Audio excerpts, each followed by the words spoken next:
Hi students, this is Dr. L. Sangeeta, Assistant Professor and Research Supervisor of English, Government Arts and Science College, Kallakurichi. I am doing this video class for the benefit of the students.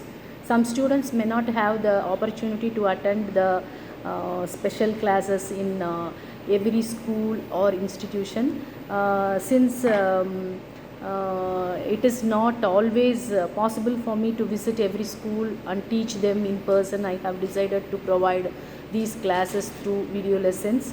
These video classes are especially designed from an examination point of view. I will explain the important concepts, questions and answers in a very simple and easy to understand manner. My aim is to make these lessons useful for students and help them to prepare confidently for their examinations. Students can watch these videos anytime, revise the lessons repeatedly and make the best use of them. So that I am using this type of teaching for the students. Now I am going to start the first MA English students poetry paper, the very first poetry, Middle English poetry. That is, this is the first paper which is prescribed by the Annamalai University to the Government College of Arts and Science, Kallakurichi, and also to all the affiliated colleges to Annamalai University. This is for the first MA English students syllabus. The very first paper is Middle English poetry by Chaucer. And the particular paper is Chaucer's The General Prologue. I am going to give the explanation about the pardoner, the nun and the doctor and the friar. I just explained these things in a very short manner for the examination point of view. You can use it for your revision. We just see the introduction of the Middle English poetry. Yes. Now let me start the class. Hi everyone. Today we are going to begin the Unit 1 Middle English Poetry with one of the greatest poets of English literature, Geoffrey Chaucer, and his famous work, the Canterbury Tales. Our focus today is on 4 important characters introduced in the general prologue: the pardoner, the nun, the doctor and the friar. Yes, Geoffrey Chaucer is often called the father of English poetry because of his important contribution to the development of English literature. He lived in the 14th century during the Middle English period, and the Canterbury Tales is a collection of stories told by a group of pilgrims in the traveling to the shrine of Saint Thomas Becket at Canterbury. Before the story begins, Chaucer introduces the pilgrims in the general prologue. The prologue is important because Chaucer does not simply describe the physical appearance of the pilgrims. He also presents their character, profession, habits, social position, strength and also the weakness. Through these descriptions, Chaucer gives us a realistic picture of 14th century English society. And he also uses humor, irony and satire to expose the weakness of different sections of society. First we are going to see the pardoner. The pardoner is the important character taken place in this Canterbury Tales. Let us first look at the pardoner. A pardoner, he was a person who was supposed to sell or distribute pardons and religious objects on behalf of the church. In Chaucer's description, however, the pardoner is presented as a greedy and dishonest religious figure. The pardoner travels from place to place and selling fake religious relics and pardons. He possesses objects which he claims are holy but Chaucer makes it clear that these are merely fraudulent objects. His purpose is not to save people's souls but to make money from their religious faith. The most interesting aspect of the partner is the contrast between his words and his actions. He preaches against the greed and tells people that greed is the root of evil, but he himself is extremely greedy, right? This is a powerful example of irony. He knows how to preach morality, but he does not follow the morality he teaches. So this is the powerful example of the irony in Chaucer's Prologue to the Canterbury Tales by the partner, right? And Chaucer also describes the partner's unusual physical appearance also. His hair is thin and yellow and he has a strange appearance. His voice is high and somewhat feminine. These physical details contribute to Chaucer's humorous and satirical presentation. The pardoner is therefore a representative of corruption within the church. Through him, Chaucer criticizes people who use religion for personal profit. However, Chaucer also shows that the partner is intelligent and skilled in speaking. He understands human weaknesses and knows how to persuade people to give him money. Thus, the partner becomes one of the most memorable examples of religious hypocrisy in the Canterbury Tales. So, this is the partner's character. Next, we pass on to the character of the nun. Nun is nothing but the prioress. The next character is the nun or prioress named Madame Eglantine. Her name is Madame Eglantine. A prioress is a woman who leads a religious community, right? At first, Chaucer present her a gentle, polite and apparently religious woman. She speaks French, but Chaucer humorously suggested that her French is not the refined French of Paris. She is extremely concerned with her manners and appearance. She tries to behave like a sophisticated lady of the upper class. Understand? So Chaucer describes several details about her behavior in this section, and she is very emotional and very sensitive.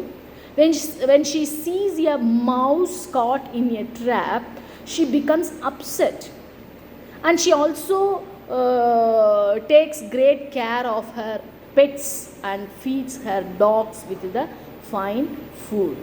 She wears an attractive brooch bearing the words, "Love conquers all." This is an interesting detail because she is supposed to be a religious woman, but much of her behavior reflects worldly values than her spiritual discipline. This is her main character, right? The friaress therefore represents a mixture of religious devotion and worldly refinement. Chaucer does not attack her as harshly as he attacks the pardoner, right? Instead, he gently uses humor to show the contradiction between what a religious woman is expected to be and what she actually is. The prioress is also important because Chaucer shows how the social ambitions of the rising middle and upper classes were influencing religious life. She wants to appear elegant, cultured and aristocratic. So this is the main character of this lady. Okay, so this was well expressed by the author Chaucer. Next we pass on to the next character, the doctor. The third character is the doctor of physics or the doctor. During Chaucer's time, these doctors are said to be the doctor of physics. He is one of the most successful professionals among the pilgrims, right?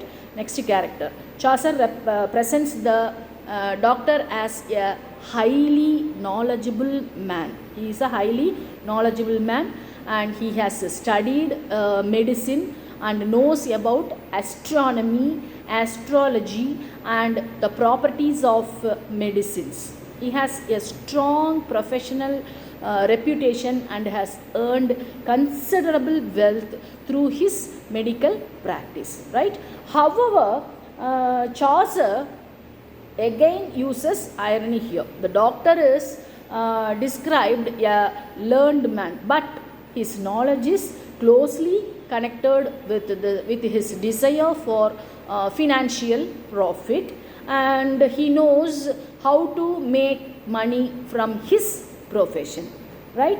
Next, Chaucer also says that the doctor is particularly interested in the study of astrology, which was closely connected with medieval medical practice.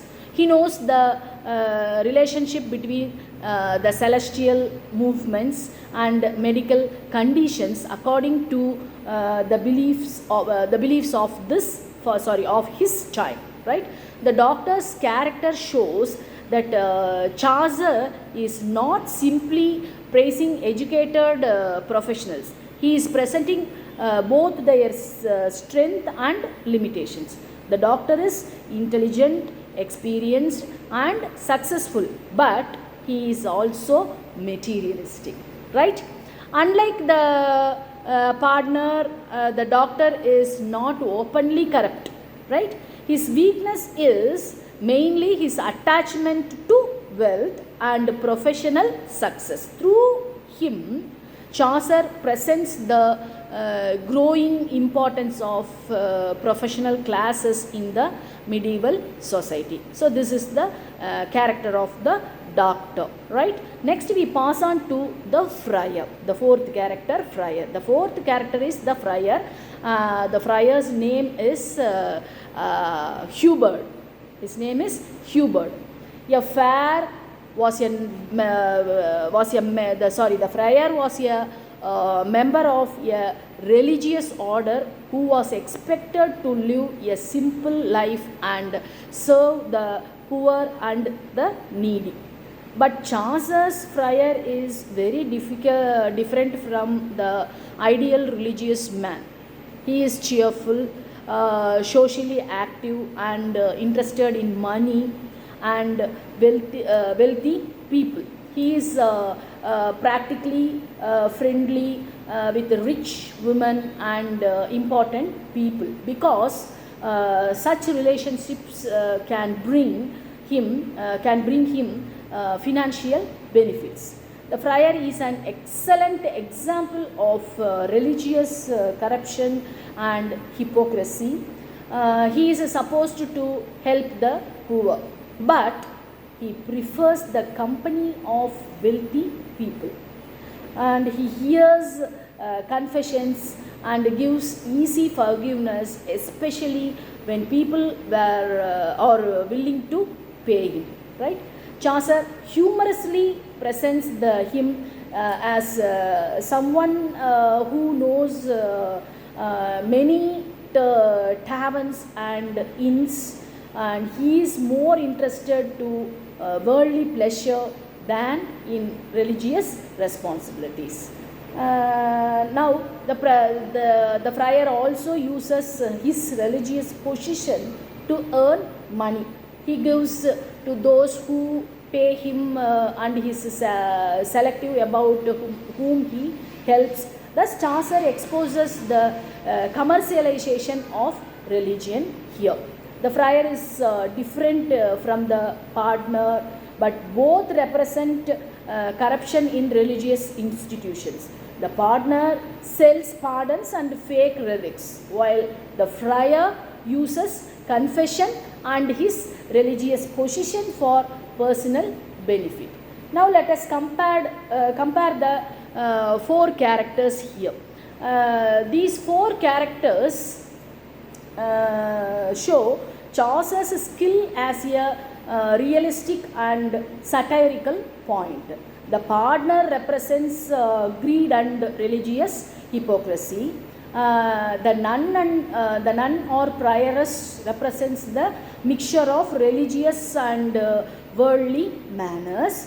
The doctor represents professional knowledge combined with materialism. The friar represents religious corruption and the misuse of spiritual authority, right? And Chaucer does not simply say that these people are bad. Instead, he describes their behavior, appearance and habits and allows the readers to recognize their contradictions. The technique makes his satire more effective, and Chaucer's use of satire and irony one of the most important feature of the general prologue is satire. Satire means using humor, irony and criticism to expose the weakness of individuals or society. Chaucer also uses dramatic irony and characterization very effectively. For example, the partner preaches against greed but is himself greedy. Okay, the friar supposed to serve religious ideals but is attracted to money and wealthy people, and the prioress is a religious woman but is deeply concerned with worldly manners and luxury. So these contradictions make the characters humorously and memorable. Now let us conclude the first chapter, Chaucer's Prologue. To conclude Chaucer's, the general prologue is much more than an introduction to the Canterbury Tales, and it is a social portrait of medieval England through the partner, the nun, the doctor and the friar presents different aspects of 14th century society, right? The partner shows the religious hypocrisy and greed. The prioress shows the influence of worldly manners on religious life. The doctor represents professional knowledge and materialism. The friar represents the corruption of religious authority. So therefore the Chaucer becomes not only a poet and a storyteller but also keen observer of human nature and society. His characters remain memorable because of they are realistic, humorous and full of contradictions. Even though they belong to the 14th century, their qualities, greed, ambition, hypocrisy, vanity, the desire for wealth are all still recognizable in human society today. Okay, let us see the shorts. This is the end of this. The conclusion. You may use it as the conclusion for this one, right? So this is the brief explanation of the Chaucer's prologue to the Canterbury Tales, the general prologue. Okay, thank you one and all.